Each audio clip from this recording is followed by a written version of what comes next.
finances, all the topics your grandmother told you not to discuss with friends. And now, your host, Matthew Dowling, and today's guests on Commonalities. Well, thanks for joining us today on Commonalities. I'm your host, Matt Dowling, and I have a great guest for you today. We always have the tagline on the show saying that we talk about politics, religion, and finances, all the things your grandmother told you not to talk about with friends. And my grandmother, as a young adult, used to caution me when I would start a political conversation with friends not to talk about any of those three subjects. Today's subject is going to be religion, and I have a guest that is joining us telephonically today that many of you from Uniontown, or especially from Connellsville, may know from her recent work, although she's working a little further out now, Mary Sampey. And Mary, are you there on the line?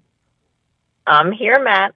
Hey, Mary, thank you so much for joining me. Just to kind of preface things, Mary and I's friendship goes back about 30 years. As kids, we grew up on the same two streets that were front and back with an alley in between, and we rode bicycles up and down that short alley many a time. So, Mary, why don't you give us a little bit of a self-introduction? Tell us what you do and who you currently work for.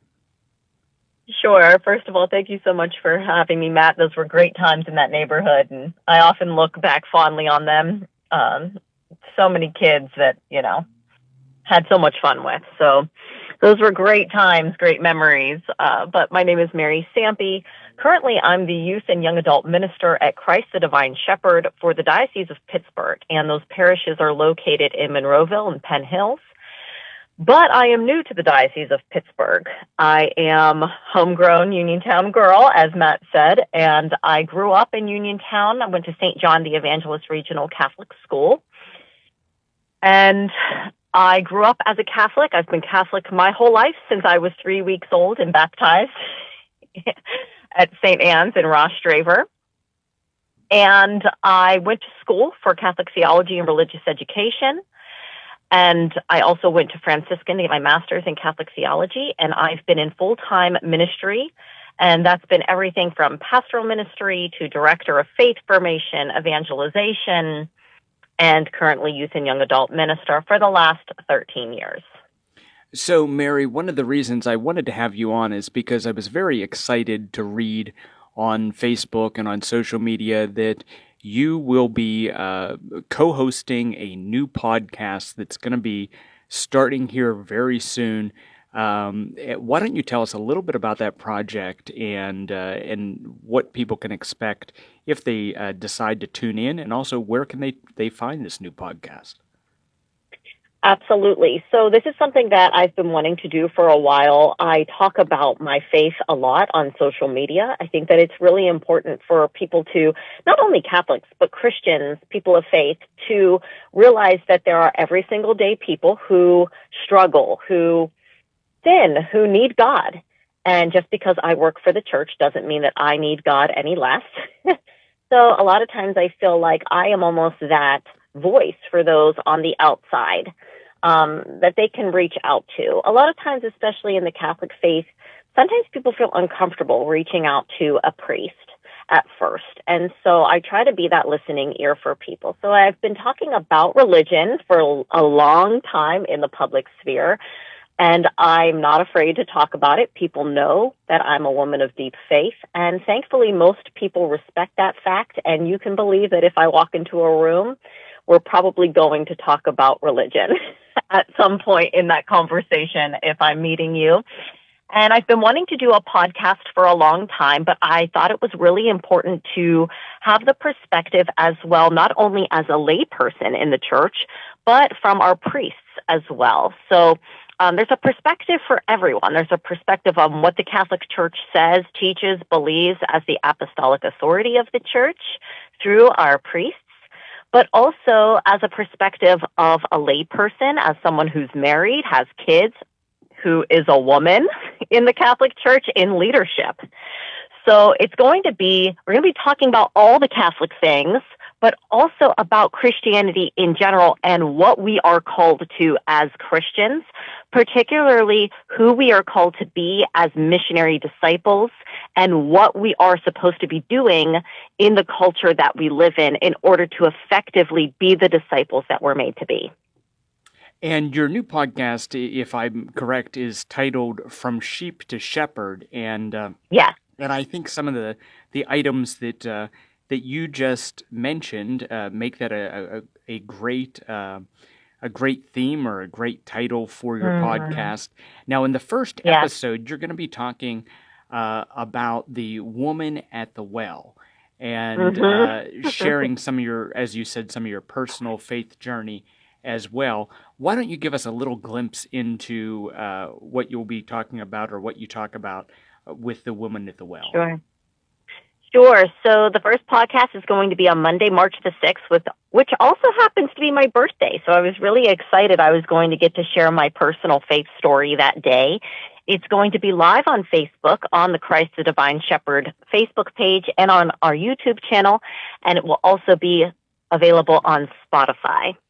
And so that first episode, I wanted to entitle it The Woman at the Well because I used to write a lot of articles, and I usually would call myself the woman at the well. And if you're familiar with that story, which I know you are, Matt, the woman at the well is a story of a woman who did not have God in her life. She had been living in a way that was not according to God's law. And in this moment, or in her life, she meets Jesus. And she's a Samaritan woman, which means she is supposedly an enemy of the Jewish culture. So Jesus should not have been conversing with her at all. Number one, men would not usually converse with women one-on-one. That was a no-no unless you were married.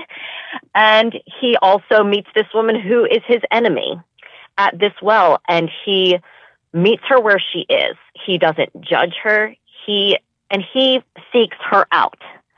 And through this conversation, she comes to realize that this Jesus is someone who can give her every single thing that she's always wanted. And I relate to that so much because growing up in the church, I went to church just like you, Matt. I was involved in youth group. We would go every Sunday. It was a non-negotiable. And I knew a lot about the faith because I went to Catholic school, but I didn't necessarily have a relationship with Jesus. And I didn't realize that Jesus wanted to have a love relationship with me. And I didn't even think Jesus would want to have a relationship with me. Or why would he care with some of these things that I dealt with? And, you know, as a young person, we all struggle. We all go through things. And I was that young person. I was the typical college kid who liked to have fun, liked to party, liked to get into things. And I was not happy. And in this brokenness and in this sinfulness, thankfully, I had an encounter with Christ, with the Jesus that basically said, like, I love you, regardless of what's going on, unconditionally. And because of that encounter, I was able to live my life for him in a way that I think hopefully would be pleasing to him, or at least I try to every day. Obviously, we all struggle with that and need him constantly. But it was that encounter at the well where he just met me wherever I was and just said, I love you. Aren't you exhausted of living this way? Like, let me be that living water for your life and give you that joy everlasting. So that's what it's going to be about. It's going to be about encounter with Jesus. And people can look for that March 6, 2023. That'll be live at 10 a.m. again on the Christ the Divine Shepherd Parish Facebook page and YouTube channel. Mary, I do have more questions for you, but we have to get our first break in today. So we will pause to recognize our sponsors, and we'll be right back. You're listening to Commonalities, where guests find common ground through uncommon conversations. We'll be back after this brief break to recognize our sponsors. When it comes to buying a home, what you see isn't exactly what you get. That's why home buyers should call Dave Dowling. at Grandview Inspections at 724-208-4108. You'll see colorful flowers, freshly painted walls, granite countertops, gleaming hardwood floors, and other touches. What you can't see is the cracks, ancient plumbing, dangerous wiring, or broken appliances that might be revealed when you hire a home inspector. And when it comes to home inspectors, knowing yours has the qualifications and experience needed should be your number one concern. Dave Dowling with Grandview Inspections is an architectural engineer with over 30 years of commercial construction experience and hundreds of inspections under his belt. A home inspection is an opportunity for you to hire an expert to walk through the home and prepare a report outlining the home's major components, what needs immediate attention, and what will require maintenance after you move in. Your home is one of your biggest investments, so make sure your investment is everything you hoped it to be. Call Dave Dowling at Grandview Inspections at 724-208-4108.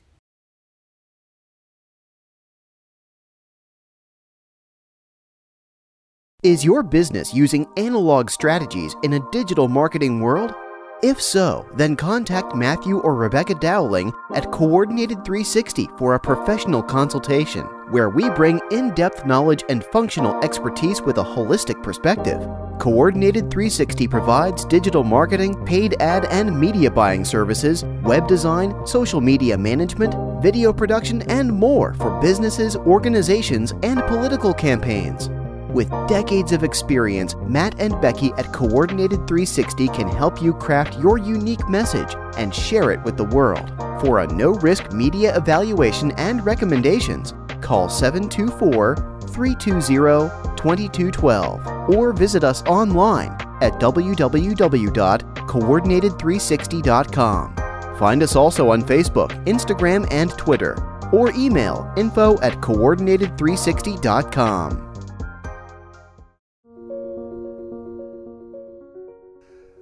Hello, Uniontown. Mayor Bill Gerke here. There's nothing quite like the feeling of home, that sense of belonging, those fall Friday nights under the lights, those winter nights in the gym watching our Red Raiders, those refreshing spring afternoons at Bailey Park rooting on our Red Raider softball and baseball teams. I am grateful for those memories and hope our community's children and grandchildren can enjoy those memories too. But to do that, we have to plan for the future. During my first term in office, the city has got Bailey Park back to a place where we can be proud of. Begun our city's first comprehensive plan in over 20 years. Started work on the city's section of the Sheepskin Trail. Worked on eliminating blighted properties and are rebuilding the city's neighborhoods. We've updated the faulty equipment in the parking garages, and we're bringing a more competitive, reliable, faster, and less expensive internet service to our city residents. We have done a lot, but there's still more to do. So I, Bill Gerke, am running for a second term. We're Uniontown proud, we're Uniontown strong, and together we can continue to rebuild Uniontown for the next generation. Paid for by Mayor Bill Gerke.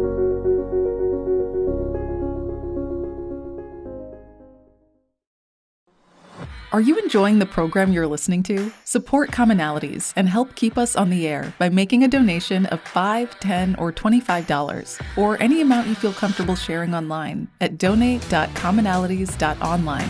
Again, that is donate.commonalities.online on the World Wide Web.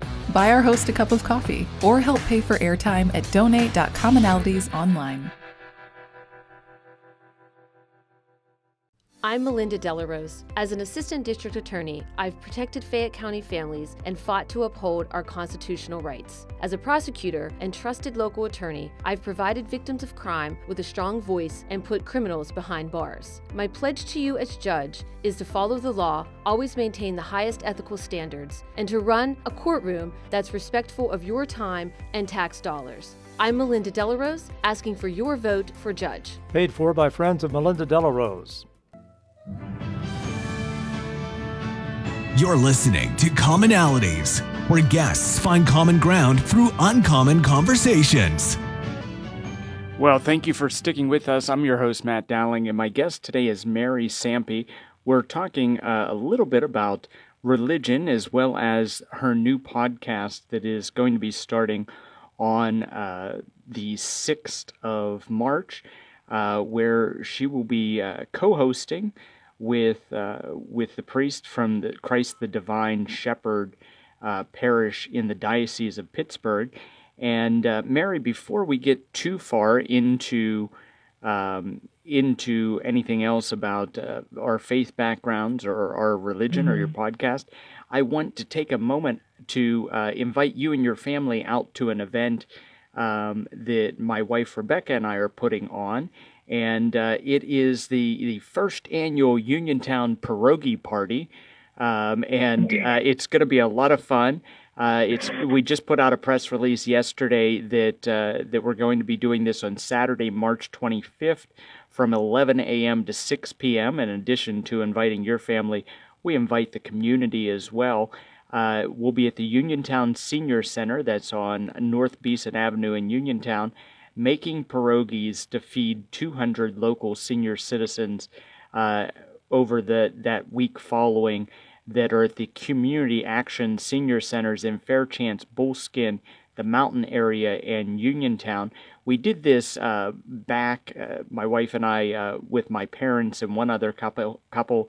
We did this during the vaccination stage of the pandemic, and we fed some of the healthcare workers that were volunteering their time.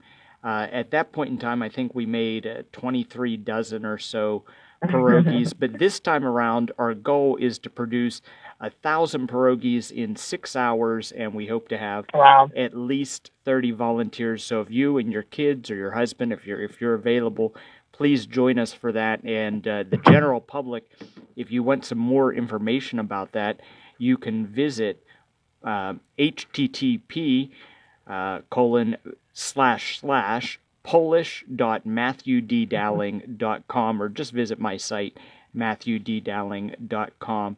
So, Mary, I wanted to get back to talking a little bit about our faith backgrounds. And you mentioned that you were a student at Franciscan University for your master's. While we weren't there together, I was a theology and philosophy major at Franciscan University during my undergrad, so I know the place well. You and I both grew up Catholic. We're what we would refer to as cradle Catholics.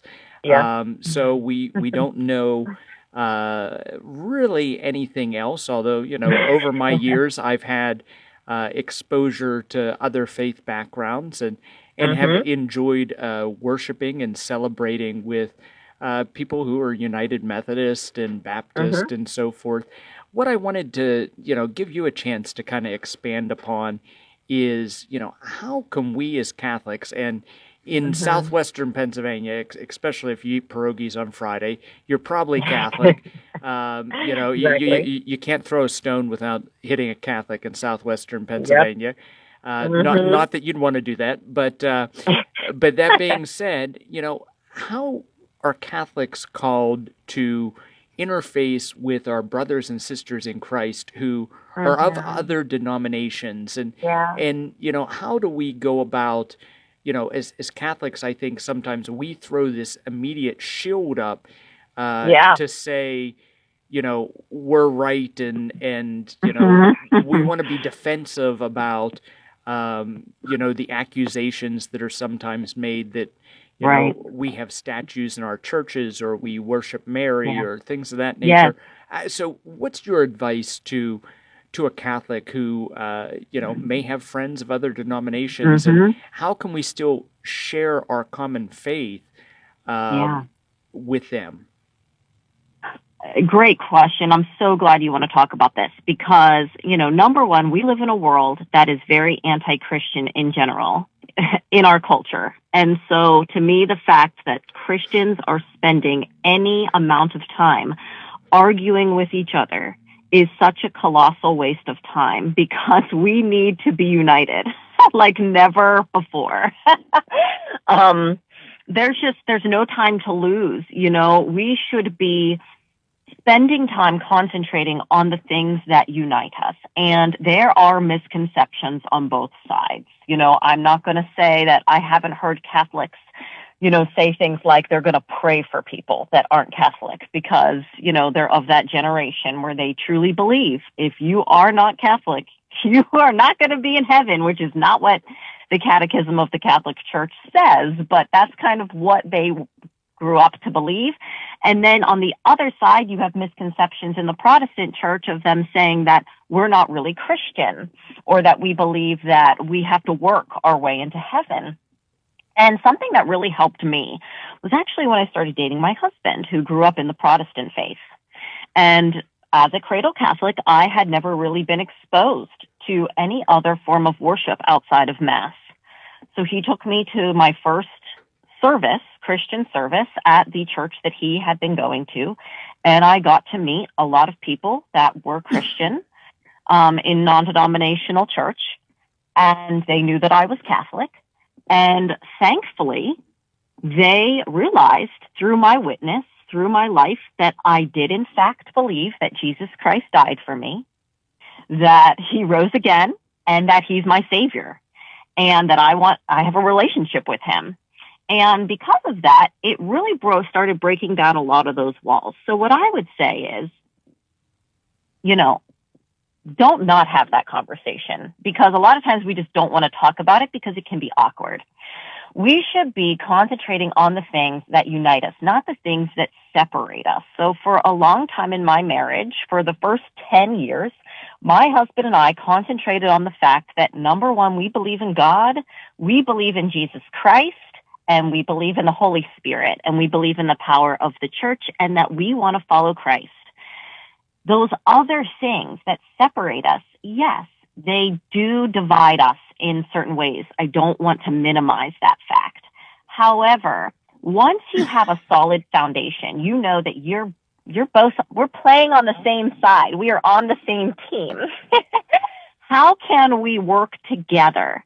And how can we get to understand each other a little bit more? The more my husband experienced the Catholic Church and realized that, no, we do not worship Mary. We do not, we have statues in our home. He asked me one time, why do you pray to Mary when you have Jesus? And I said, well, you ask me to pray for you all the time. And he said, well, of course I do. I said, well, Mary is a lot closer to Jesus than I am. So it's the exact same thing. I'm asking her to pray for me. I don't think she can do anything on her own. Her power, she doesn't have any power outside of Christ. So once I started explaining it to him in that way, it led to a lot of really great conversation. And I will tell you now, my husband is a Catholic. He converted to the Catholic faith 2 years ago. And, still to this day, we have many close friends who are of other denominations. I have many close friends who are not even Christian, that they just see the love of God in me. I don't need to say anything. I think just being an effective witness and loving people wherever they are, people are going to notice something's different about that person, and they're going to be attracted to it. And that reminds me of the quote that I believe is attributed to St. Francis of Assisi: speak the gospel at all times, and when necessary, use words. Exactly. When we were, while we were talking, I pulled up on my laptop the Webster's Dictionary, and as someone who studied theology, I know that that Catholic means universal, and that's why some of our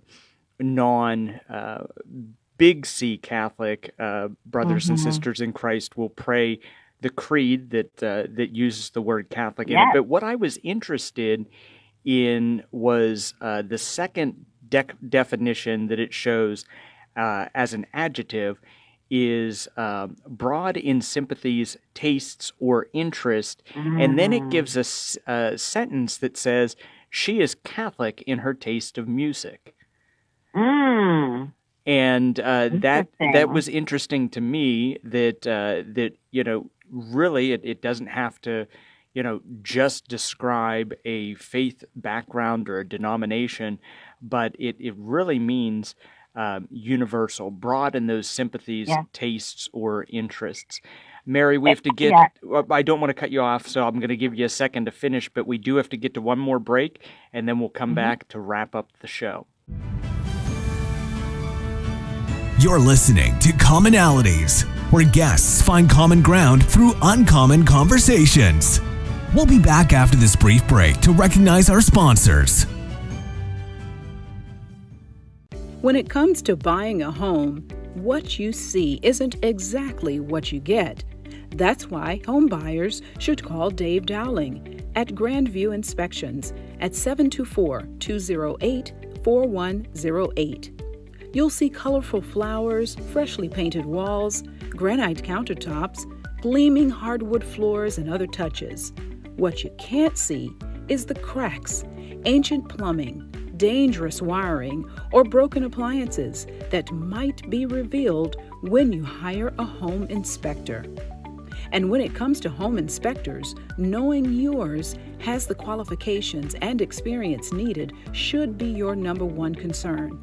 Dave Dowling with Grandview Inspections is an architectural engineer with over 30 years of commercial construction experience and hundreds of inspections under his belt. A home inspection is an opportunity for you to hire an expert to walk through the home and prepare a report outlining the home's major components, what needs immediate attention, and what will require maintenance after you move in. Your home is one of your biggest investments, so make sure your investment is everything you hoped it to be. Call Dave Dowling at Grandview Inspections at 724-208-4108.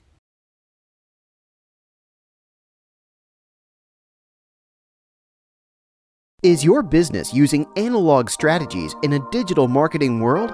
If so, then contact Matthew or Rebecca Dowling at Coordinated 360 for a professional consultation, where we bring in-depth knowledge and functional expertise with a holistic perspective.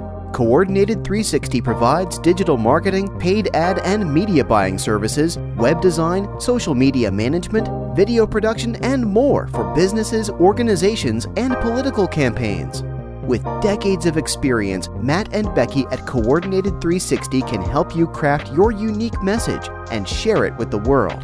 For a no-risk media evaluation and recommendations, call 724-320-2212 or visit us online at www.coordinated360.com. Find us also on Facebook, Instagram, and Twitter, or email info@coordinated360.com.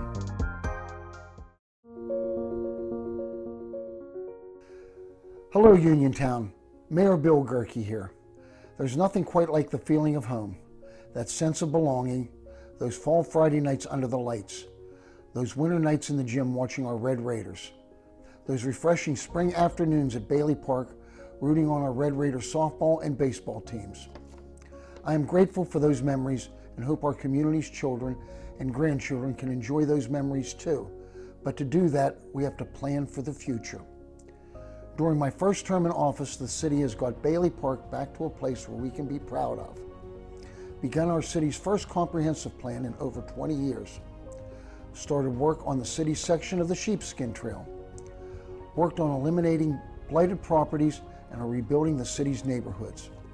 We've updated the faulty equipment in the parking garages, and we're bringing a more competitive, reliable, faster, and less expensive internet service to our city residents. We have done a lot, but there's still more to do. So I, Bill Gerke, am running for a second term. We're Uniontown proud, we're Uniontown strong, and together we can continue to rebuild Uniontown for the next generation. Paid for by Mayor Bill Gerke.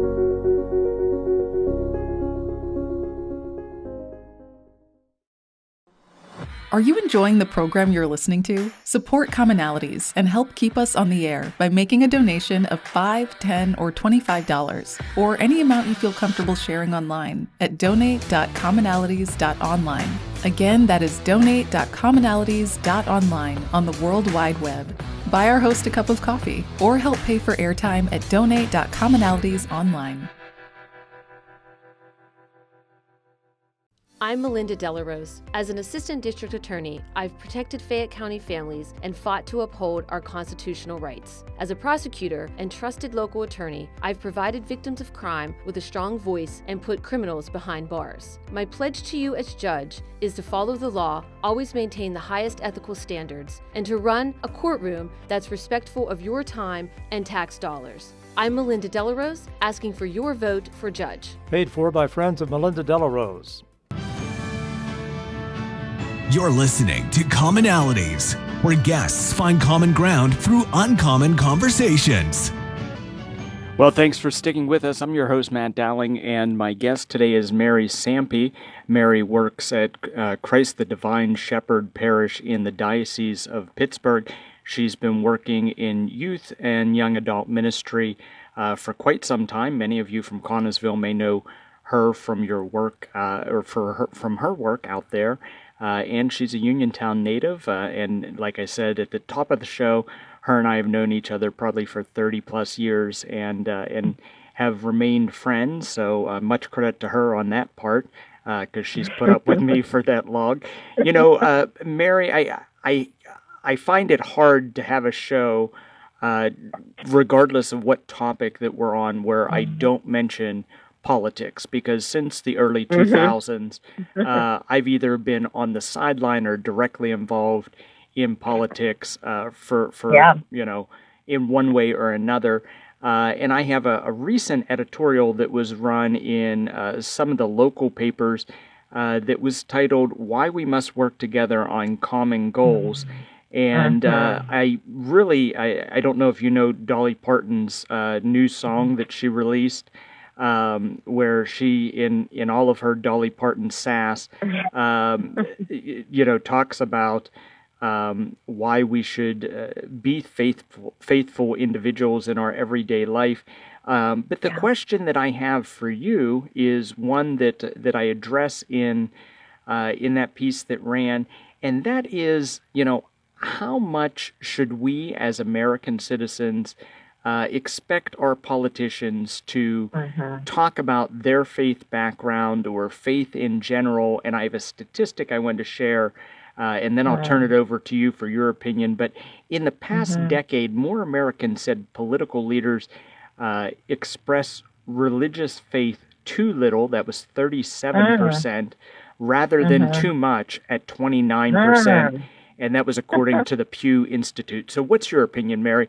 Are leaders in government and in politics, should they express their faith? And as voters, should we expect them to? I think absolutely. We live in a quote unquote cancel culture, and I feel terrible that people are terrified, absolutely terrified, to talk about their faith, whatever faith it is. Does not need to be a Christian faith. You know, as human beings in general, we should, because we're all created in the image and likeness of God, we should love everyone and seek to understand them. And how can we understand them truly if we don't even know what their faith background is? And they're absolutely terrified to talk about it because they're afraid of being canceled. And what's more, especially as a Christian, if you are given a platform, you are obligated to use that for the good of the church. It goes beyond your reputation, your ego, your career, whatever you want. If God does not come first and you are afraid to say his name out of fear of your reputation or what, then I would not vote for that person. That's just my opinion. And I would completely agree with you. You know, I kind of believe that if we are given any soapbox to stand on, that we have to use our voice in positive ways. And I think talking about our faith is one of the ways that we can do that, or just simple expressions of our faith. You know, I remember as, you know, someone in my early 20s thinking, when I was out to a restaurant, that it would be odd to make the sign of the cross as I silently prayed before a meal. You know, now pushing 40 and not being, I guess, as young as I once was, those things don't bother me quite the same way. But, but I think everyone's called to do what they can and to speak the truth. And not only in your faith background, but, as you probably know, because it's been widely covered, and as a lot of other people know, and I've been trying to be transparent about it. During my time in office, I developed an addiction with alcohol, and I was not lucky to have had an accident, but I had a minor accident. No one was hurt, and I was under the influence, and decided to seek treatment, and now it's been since June since I've been on that road to recovery. And I feel very called to share that story and that message with people, because it's not just normal people that have those problems. Politicians have them as well. In fact, I was just in the Connellsville paper yesterday.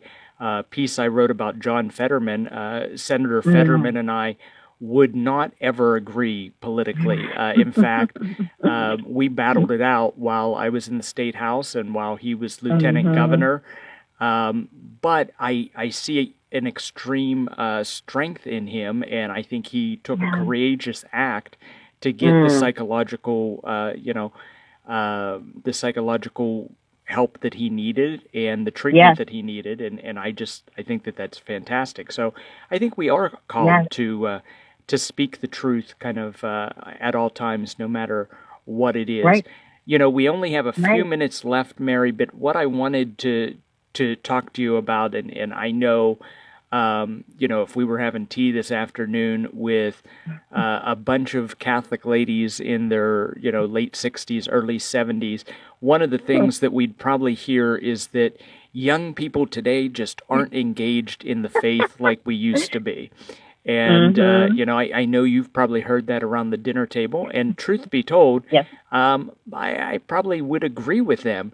But, as people that are the faithful working in ministry, how do we engage those young people that may not have faith beliefs or a background? And that's what I want to close out the show with is a conversation about how we get our young people back in the pews. Yeah, so I have been popular talking about this, and I haven't been popular talking about this because it's looking at it from a little bit of a different angle. I am not even 40 yet, and I have been in ministry almost 15 years. I see people leaving the church. I don't see a lot of young families like me.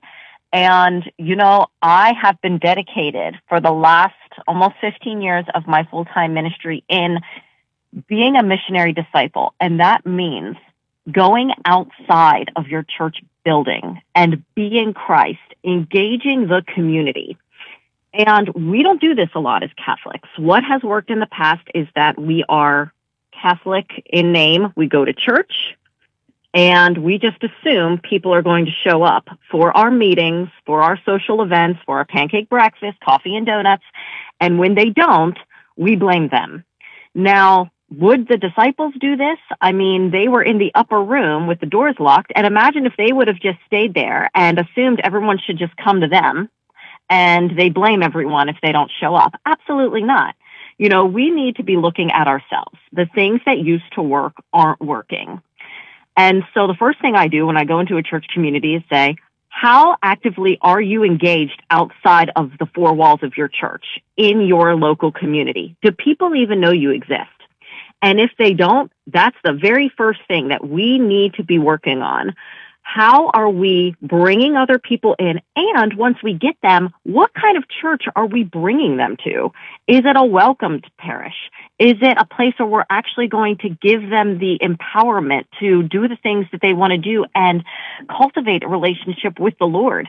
A lot of times we finally get them in the building and no one even says hello to them.